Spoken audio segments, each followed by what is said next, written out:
Hello, welcome to Crypto with Cash podcast, episode number 24. My name is Duncan Morland and I am your host. I am broadcasting from the depths of hell. That's why my screen is red if you're watching our video. And I'm joined by Kashaya Abassi. Hello, Cash. How are you doing today? I'm all good, thank you. How are you doing? I'm doing all right, except for annoying technology that won't let us record this on our phones, which would be easier. Oh, well. I'm doing okay. How have you been? How's your week been? Yeah, pretty good. Yeah, even with the world falling apart here. Yeah, sorry, I was just going to say I've actually been looking to join a new gym. I'm Right. thinking to get more active, trying to find one with like a nice pool, maybe somewhere I can go to a sauna more often. I've seen loads of videos about the benefits, the health benefits of going to a sauna. I literally saw a headline about that about 2 minutes ago. It's like going viral. I don't know. It's probably TikTok. Just the algorithm just gets everywhere. But yeah, no, I've been looking, trying to find one nice and close to me. There's quite a few to choose from. There's David Lloyd's, the classic. There's Virgin, and a few other like independent sort of. What do you require from your gym? Do you need a pool? Do you need a mirror? Would be good. A mirror would be good. Some gym equipment would always be helpful. But yeah, something that's like covers all the basics, I think would be good enough. Yeah, I guess looking for a gym is cheaper than looking for a mortgage right now. Yeah, absolutely, 100%. Yeah. But still, David Lloyd is still expensive from what you said in the chat earlier. Yeah, it is. I mean, it's a matter of weighing it up and seeing how many times can you actually make time to go. How many times a week are you actually going to be able to go every day? It's 5 a.m. every day. That's the only way. That's the goal. We'll see if it gets there. Yeah, we can do that in the metaverse because you can just stay in bed, put your VR headset on, pretend you're working out. I mean, do some biceps curls with the pillow. You'll be fine. Why not? We have some topics to talk about, which I cannot remember off the top of my head. So we're going to talk about the Ethereum merge being complete. We're going to talk about Sam Bankman-Fried, who is the Solana founder. Is that right? No, he's the founder of FTX, and he's well connected to the Solana team as well. Yeah, what was I thinking that? A discussion between Elon Musk and Twitter from Jack and implications for a decentralized Twitter. And then we're going to talk about some of the crazy stuff that's been happening in the UK over the last few weeks and how that might impact the crypto markets. So we're putting on our crystal ball hats for that. So the Ethereum merge, Cash, was it successful? Yep, it was completely successful. It went through without a hitch, which is good to hear, of course. It actually happened on September 15th, and since then, the markets have been adjusting to the news. Right now, actually, I'm looking at the gas fees. It costs around 10 cents to make a transaction on Ethereum.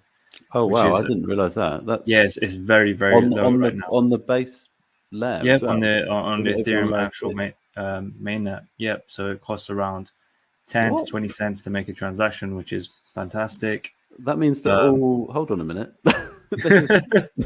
That's massive because that was just from sort of generating yield on coins and stuff as well. Yeah. Moving money, you had to take into account. So say I turned some British pounds into, I don't know, a USD stable coin and then move that into income generating protocol on Ethereum. I'm sure I've lost myself as well as half the audience. But I would have to take into account the transaction costs. So even if I was going to make like 10% yield on these coins, it might not be worth it because I might have had to pay the equivalent of that just to move the money into those income protocols. But that is not the case anymore, I guess. It's significantly lower now. Of course, when the blockchain is still congested, it still does go a bit higher, maybe to $1 or $2, but it's nowhere near as high as it was, months ago when you were having to pay sometimes $200, $300 just to make a transaction or make an exchange, use a decentralized exchange. So does this doesn't make the layer 2 solutions that people are building pointless because they're still cheaper and faster? They're still cheaper and they are faster, yes. And ultimately that all feeds back onto the main, the main net. Okay. So essentially by holding Ethereum, you're still benefiting from all these other layer 2 solutions. Okay, that's really cool. That's I'm going to go and check out all the the income yields after this. Yeah, why not? Absolutely. Yeah, need to offset. So if my you have any notes. transaction, if you need to move, funds from any wallets or make a couple transactions, I think now is a better time than, of course, a couple months ago. Yeah, definitely. It'd be interesting to see what the highest transaction fees are. Gas fees at the moment. Yeah, for Uniswap, I'm looking at the website now. It costs just $1 to make a transaction on decentralized exchanges. Before, even when it was less congested, you're paying upwards of $30-$40 just to make one transaction. But now, so the important thing there was it priced out people with smaller amounts of crypto. Absolutely, yeah. Because you would it doesn't matter if you're trading with $100,000 worth, because it's still a fraction of that. But if you're trading with $1,000 worth, and you've got to spend a tenth of that to move your money about, it's not definitely worth it. Eats into your profits. Yeah. Okay, that's really interesting. So it's worked, I guess, for all intents and it wasn't just that. It was transitioning the to proof of stake as well. So that seems to be going well. Yeah, I mean, right now, it costs barely anything to run the entire blockchain, whereas before, it was using significant amounts of energy. These miners were working constantly around the world. But now, all you need to do to validate transactions is just hold Ethereum in a wallet, which is essentially just like clicking a button on your computer, So technically, it is 99.95% more energy efficient, and it uses a lot less energy. And the markets didn't rally after. I kind of didn't think they would, because it's just. I mean, they rallied in anticipation of it, but then as it happened, this is what always happens in markets. It tends to be a buy the rumor, sell the news type event, where because of speculation, people start to imagine crazy things, and realities very rarely meets up to people's expectations, which is why a lot of times when the news actually does come out, the market starts selling off. But we've had sell-offs across the board, and not just in crypto, in the traditional markets as well. Yeah. And essentially, crypto has been affected by these sell-offs in the wider markets as well. I wonder if the markets are pricing in a Labour government right now for 2 years ahead. Yeah, I mean, there were discussions about that, definitely. But we can talk about that in a minute. First of all, our friend Sam Bankman, how do you say it? Sam Bankman? I've always pronounced it as Sam Bankman-Fried. Fried, okay. Yeah. And we talked about him quite a lot, because you originally described him as kind of like the Jeff Bezos of the crypto world, where he made a lot of money trading, didn't he? Arbitrage trading between countries, I guess. And he runs. Yeah, I think it was in South Korea, was it, or Japan, where he was buying Ethereum, or where he was buying Bitcoin from US or the UK or European markets, and sending it over to the Asian markets and selling it for a markup on top. And he was doing this constantly, making millions every single day, just because people in America did not have a bank account in Korea, I think it was South Korea, to actually cash out. So by being able to open these accounts, he was able to cash out the way that most people weren't able to, and he was making millions in the process. Yeah, smart guy. And I remember some picture where he's just sat in front of his computer on a beanbag. He sleeps on a beanbag. He's worth billions, and he sleeps on a beanbag. That's what I do. I sleep on a beanbag. The only difference is I'm not worth millions. But yeah. Yeah, exactly. So yeah, sorry. What are we talking about? Because he considered buying Twitter. How do we know this? And yeah, so there's been discussions about Elon Musk considering buying Twitter, but we don't know what's happening with that deal just yet. He might be forced to go through with it, even though he's seemingly changed his mind, because he's received more information about the spam accounts on Twitter. I think he was saying something like 90% of accounts on Twitter are like bots. I doubt it's that high, but he was using this language to perhaps just get his message across, because if you go down his Twitter page, when you go down and find each of his tweets, nearly every single reply is by a spam account promoting a scam or a crypto sort of scam again, trying to make readers click out of the Twitter website onto a scammy phishing website. And he's noticed that, and he's basically saying, I need more information on how many of Twitter's users are actually just bots.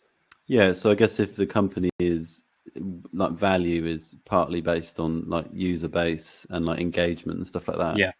You need to know how much of that is is fake, real, essentially. Yeah. Yeah. Because it's going to affect the valuation. But yeah, so we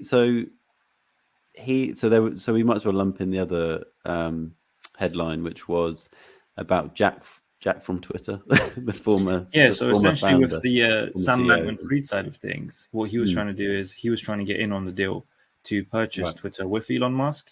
I think there were discussions about him, Sam Bankman-Fried putting up to $5 to $10 billion of his own money for the process. So he's, we're talking significant amounts of money here. His beanbag money, yeah. Yeah, exactly. The money he's been able to save by sleeping on a beanbag. Yeah. There we go. Got a life hack tip there. And by not living in London, Yeah, just sleep on a beanbag, and you'll survive the impending cost of living. And you can potentially buy Twitter for $10 billion. But yeah, ultimately, I don't think it went through. He wasn't successful in being part of the acquisition deal. Which is interesting because, Sam Bankman-Fried, with his connections to crypto, Elon Musk was actually seemingly interested in a decentralized version of Twitter. He was speaking to Jack Dorsey, who is the CEO of Twitter, or was until recently. He's the founder. And they were discussing, creating this decentralized version of Twitter that doesn't have to necessarily obey the certain rules and restrictions that certain government agencies are imposing on these platforms. They say that freedom of speech is decided by a bunch of companies in Silicon Valley, which is ultimately seemingly is true, because if a platform like Twitter can kick off Donald Trump, president of the United States at the time, then they're essentially the arbiters of truth. They get to decide who is allowed to say what, and what they say, whether or not it is true or not. Yeah, I guess if social media is where most of the public discourse about politics and stuff like that is happening, then there is an argument for that, definitely. But I wonder how much of it, because I don't really use Twitter. I was going to ask you about this in a minute because I was considering using it and I wanted your opinion. Yeah. But so I can understand if you're using Twitter, it seems like everything is going on there. A lot of journalists are on there, like a lot of public figures and stuff. But if you don't use Twitter, you can kind of just ignore a lot of it. And I see headlines from it, but it's not like I never, I do use social media, but not. It's not as politicized, I guess. I think about this a lot. I feel like social media is a bubble, and ultimately it becomes an echo chamber, because you tend to like and follow people who have similar thoughts to you. So that may in a way warp your perception of reality, because everything you see on your timeline is people who think like you, and you don't realize that perhaps there's a wider world out there of people who have differing opinions that you don't follow. Yeah. So this happens a lot during elections, because people tend to follow, people whose opinions are very similar. They're on the same side of the political aisle, and they get surprised when the other side win, not realizing that the vast majority of people who vote are not on Twitter, Yeah, it's very which is interesting. Yeah, it's very hermetic, like very close. It can be very closed in, especially if maybe it's a bit less. You can be less like that on Twitter, because you can actively try and follow. Like I follow, I guess I'm left leaning politically, very left leaning, big hippie. But I follow right leaning subreddits on Reddit and stuff like that, so that I can kind of. So I'm not just narrowed in on one worldview kind of thing. I want to know what the people who have different views from me are like. I think in an ideal world, most people would do that, but I don't think that is the case, which is why we see a lot of these echo chambers popping up. And I guess, sorry. And I just think most people don't do that, which is why we have these echo chambers in the first place. And the algorithms don't, they don't help either. Yeah, they don't promote that. Like if you're on Twitter, it's going to promote other things that are similar to what you already look at, I guess. I mean, what's dangerous about these echo chambers is that what tends to happen is that the worst of the worst from the other side gets amplified within your network, because you're trying to essentially, it becomes a us versus them sort of dynamic. So the tweets from the other side that you tend to be the worst ones. The most so your polarized perception ones, of the other side becomes the extremes of the other side, which is, again, it works both ways, and it's not necessarily true, which is why I say kind of just warps your perception of reality in many ways. So this is I might as well, I'm going to ask your advice, because you use Twitter, yeah? Yeah, I use it anonymously. I have like a made up name, and I don't really tweet. I just use it to, like you said, follow accounts from both sides. Yeah. Just I cool. mean, I would highly recommend it. It's worth having, because I'm gonna a lot of the news that gets covered on BBC, all these different media outlets, was happening on Twitter maybe hours ago, and it takes hours for it to be published on these websites. But especially with crypto, if you see, like, for example, because you can follow the blockchain in real time, when a hacker's just exploited a protocol, and you see them moving funds from one wallet to another, they're trying to send it to different exchanges, and that's happening in real time, and it takes an hour or two for these publication firms to actually cover this. But Twitter is great for following news in real time, like even down to like things like, oh, there's been an earthquake in this remote region in the world. You hear about it straight away because there are Twitter accounts which are connected to like sensors across the globe, and you get that message straight away. That's interesting. Yeah, and I guess people that are there as well can just some random person can tweet about what's happening where they are. Exactly, and you see live footage of it happening, for example, which you don't really see on perhaps these mainstream media outlets, because of biases or different, they're not seeing the same videos that you're seeing, or for various other reasons, One of the reasons that I'm kind of interested in it is because I'm interested in like a niche. We're getting off crypto here just for a second. I'm interested in like a niche area of like, I guess, philosophy. And a lot of the people writing those books, they have like a couple of thousand followers on Twitter, and they're quite accessible on Twitter. So like it's almost like, there's a very small niche community around something. Back in the day, it might have been on a forum or something, but now it's like, or you'd have to be in person at a university. But now it feels like, I'm reading this guy's book, and I could potentially like message him, and or ask him a question about the book, because he's not like Elon Musk, so he hasn't got he's not receiving millions of comments every day. So for me, that's kind of the draw. Like, I think the academic or like and research community seem really big on Twitter. Yeah, they're huge. I mean, the good thing about Twitter is that there's always these different communities that you can join. There's crypto communities. There's, for example, sports cars. There's fishing communities. It's similar, I assume, to Reddit, which I don't use as much, but I'm trying to get more into. There's these communities that you can join, and then you just have like-minded people that you can talk to all the time. Speaking of communities you can join, Crypto with Kash is always welcoming new members. Just a quick plug there. Yeah, absolutely. But we're getting as soon as I mention the community, I always think of Graham, who just updates us on his on his trading and stuff in the community, which is always good to see, of course. Yeah, like the chat is obviously slower in a bear market. Like there's not as much sort of people. There's not as much going on, to be fair. Yeah, and news is like negative. Generally, a lot of news has been negative. In like market news has been negative, but that means it's probably a good time to buy. Personally speaking, I think.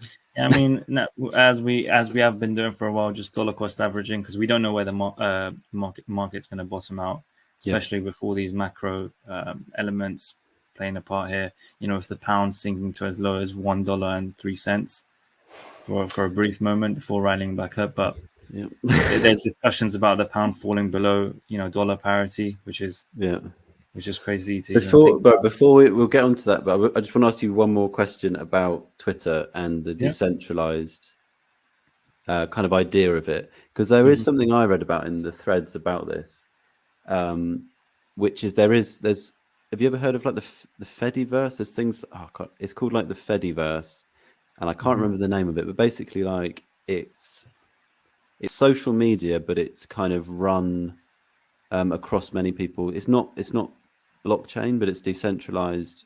I think it's called the Fediverse, Okay, I'll have to look into that. But And tell me more and there's about it. there's a bunch of basically anybody can set up a server. So we could set up a server and run an instance of this platform, basically. Okay. And it would sort of function like the other servers, but we could say, oh, this one's specifically to talk about this stuff, and we can make a bunch of rules about it. Okay. And boot and kick people if we wanted to, or be super like open with it and let anyone kind of come on and, you know, vote to make the rules. Or so it's almost like lots of versions of this same platform that little communities run. Some, like I say, some of them are general, some of them for niche topics, maybe like 3D printing or something.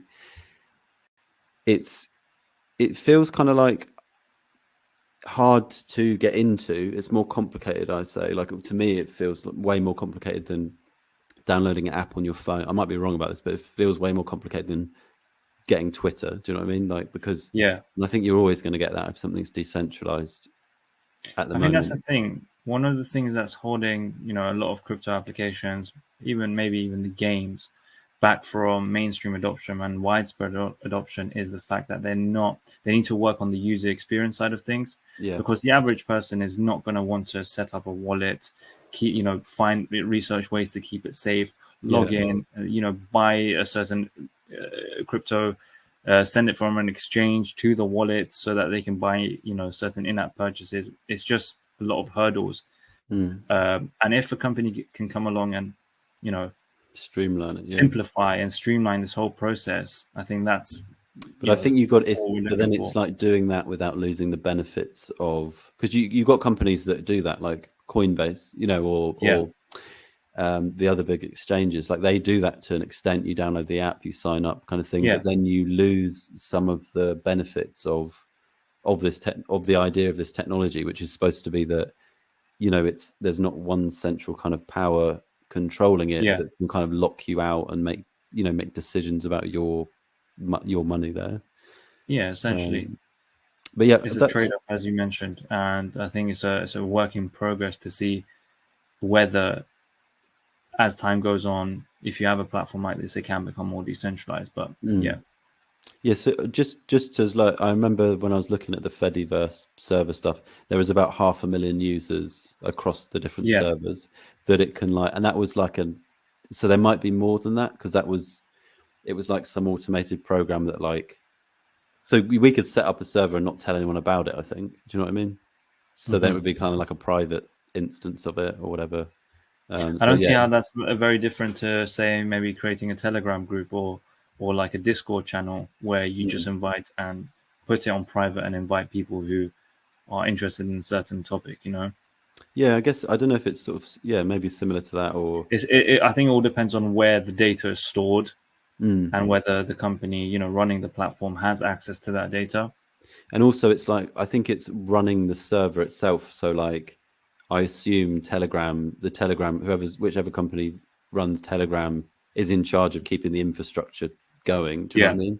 Whereas if we wanted to make an instance of, like, if somebody else's Fediverse server collapsed, it wouldn't affect ours because we were running ours on our I understand. server. You're running it in a way locally on your computer.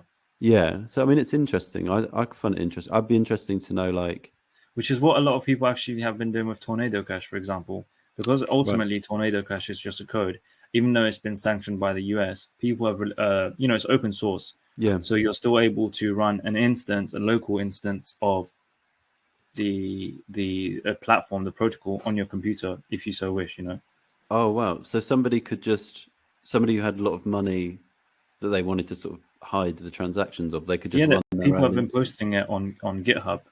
Right. Posting the code so that you can download it and run Tornado Cash. And would, say, government people that are trying to follow the transactions of, like, say, laundered money, would they still understand that it was going through that? Technically, I think, it's a risk, ultimately it's a risk. If you are one of those people who can run sort of code and read code and run that sort of protocol on your own computer, I think you would definitely have to consider, and you perhaps have considered the risks that come with doing that, dealing with essentially a protocol that's been sanctioned by the US. You're talking about your friend here, Kash, yeah?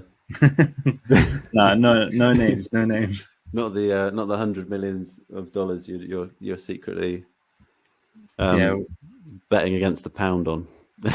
I'm really. There was just a news. There was this article I was reading about Kwasi Kwarteng, about how he had a meeting just before, or maybe just after he made that announcement. Oh my god, yeah, awful. I can't believe this stuff happened. Let's talk about this. So, for anybody, nobody's missed this. Like over the last week or week and a half, the government managed to collapse its own economy, our economy, and the British pound. I don't think anybody's happy about this. I said I read like sort of the right wing, communities as well as the left wing ones. The right wing communities think this is as stupid as the left wing ones. It's the one time the vast majority of the country have been, united against a certain. Yeah, but it's affecting. Idea. Yeah, it's affecting everyone. I got mates that aren't necessarily very political usually because they don't feel like they have much. They can't have much sort of impact with it. Do you know what I mean? Like it's a kind of thing that happens elsewhere and it doesn't affect them.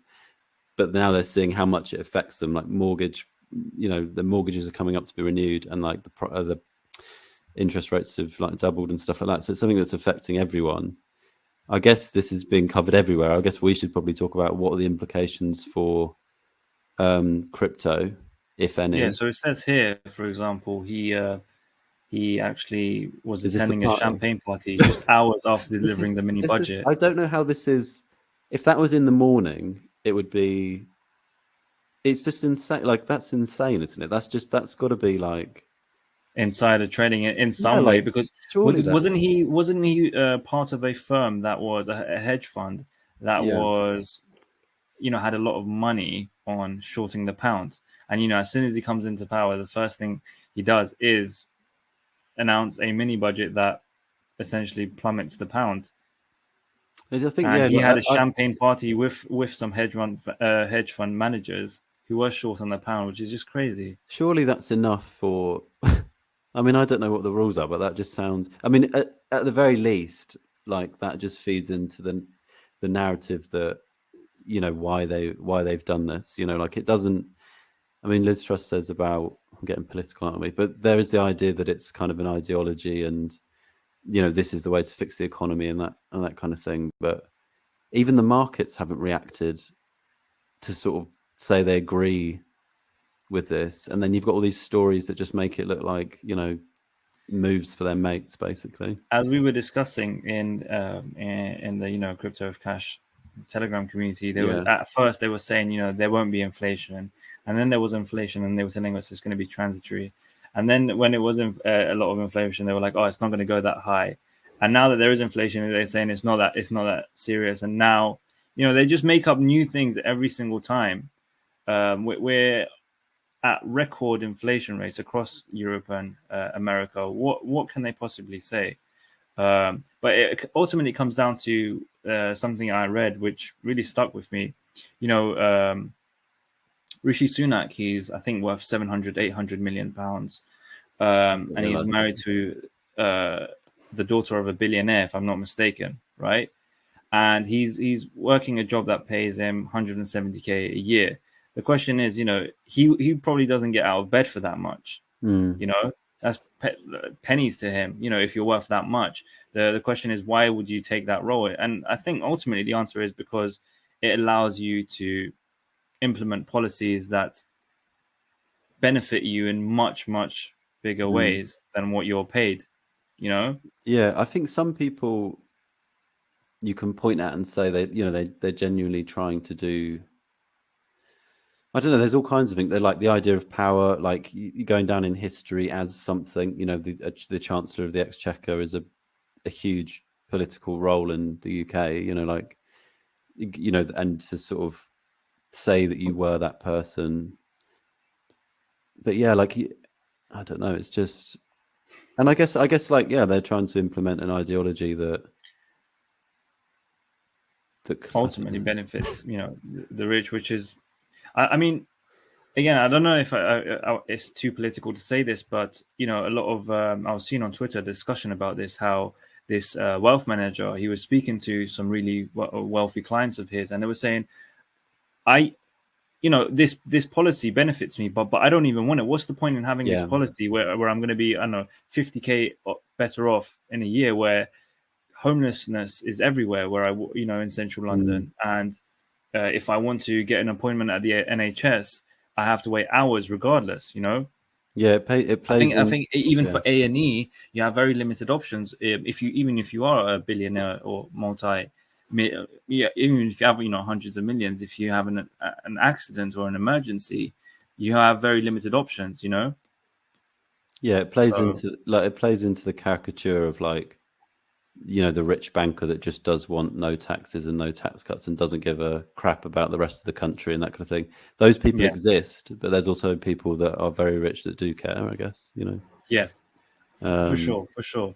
And they were definitely saying, like, if I could choose between having 50K more or less poverty and less homelessness everywhere you go, in London, it's everywhere right now. And better NHS service, then I would definitely choose the better NHS service and less poverty, because the extra 50K that I'm going to get from this policy is going to have very, very little difference to my life. And I doubt bankers want the media attention that they haven't been in the media that much since 2008, where they're everybody's worst enemy. They probably don't want to be in the headlines again. I would imagine, just want to quietly make millions in the city. But I don't know.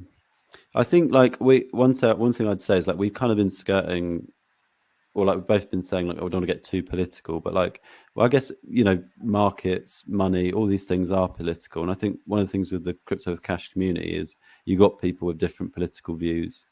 And we all kind of just are able to chat about it and so it's kind of, which I think is the best. It's healthy, I would say. Yeah, because you want to be exposed to people that have really different views to you. I think it's, like you say, it's helping, especially from an investing perspective as well. Yeah, because it helps highlight biases and stuff like that.